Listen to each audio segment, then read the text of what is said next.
At first glance, not much has changed in Crackdown 3 from its predecessors. The core gameplay feels relatively the same, and the graphics aren't necessarily top-notch either. However, where this game does shine is in its straightforward approach of wreaking as much havoc as possible on the criminal underbelly of the city. Unlike the past two games, Crackdown 3 leaves Pacific City and takes place in New Providence, where you play as a bioengineered super cop simply known as the Agent, tasked with stopping the terrorist organization known as Terra Nova, whose mysterious weapon, the Chimera, causes a worldwide blackout. The game takes anywhere between 4 to 6 hours to beat, but there isn't a really heavy emphasis on story. Your character never speaks, and the plot has no relation with the other two games as well. This lack of strong story elements is clearly not prioritized, but it is more story driven compared to the previous installments because your progression as you destabilize Terra Nova actually has some effect on the remaining bosses, in contrast to the older Crackdown games, where killing boss after boss was simply a means to an end. Crackdown 3 takes a different approach to the boss system. It introduces 3 new branches of Terra Nova: logistics, industry, and security, and unlike Crackdown 1, where you could approach any boss at any given time on the map, Crackdown 3 establishes a boss hierarchy, so you have to eliminate the underbosses first before you focus your attention on the higher-ups. Encounters also feel more engaging because bosses are no longer identical like they were in the first game. One boss may fight you in a combat mech, while another one will use an attack chopper, so they actually feel more diverse this time around.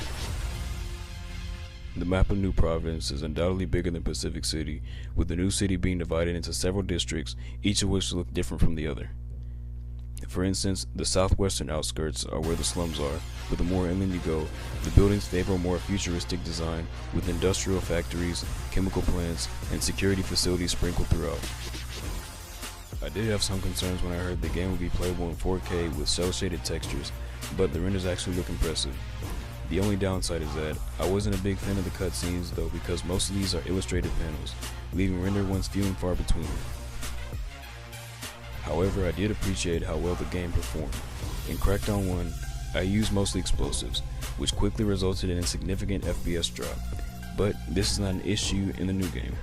You can chain together a lot of simultaneous explosions without the resolution or frame rate being sacrificed as a result. Skills for kills is practically the series motto, and this holds true for Crackdown 3. You start the game as an unranked agent and have some skills that you have to perform various tasks to level up.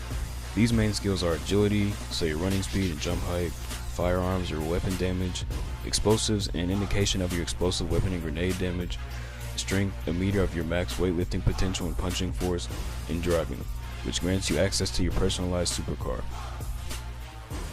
To upgrade an ability, you have to perform certain tasks within that specific category. This skill experience system is personally something I prefer in the game, rather than spending points in a skill tree because it forces you to use all the different combat and movement types in order to evolve your character. At the start of the game, you can choose between some default characters, and as you venture throughout the world, you will find some DNA samples of new agents to play as. The previous games lacked any compelling reason to switch your character besides changing your appearance, but Crackdown 3's characters each have a natural affinity for certain skills, so they're getting XP at a quicker rate for them, which actually gives an incentive for players to stop using their main and experiment with a different playable character.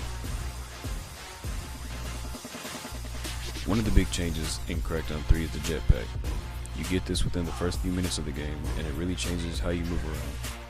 Instead of relying on the trajectory of a single leap and a well-timed ledge grab to scale buildings and move across rooftops, you now have rocket thrusters to give you both vertical and horizontal boosts, and eventually get the ability to double boost so your range of motion becomes nearly limitless.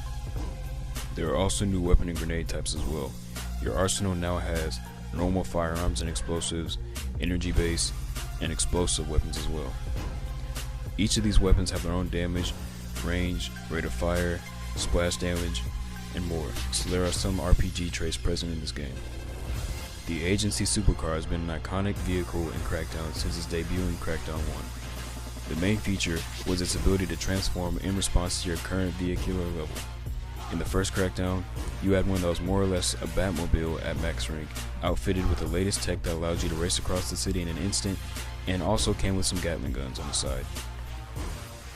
You also had access to a van that could jump and climb up walls, a tank, a buggy, and more. In lieu of this, Crackdown 3 condensed these all into a single vehicle that can switch between each one on the fly.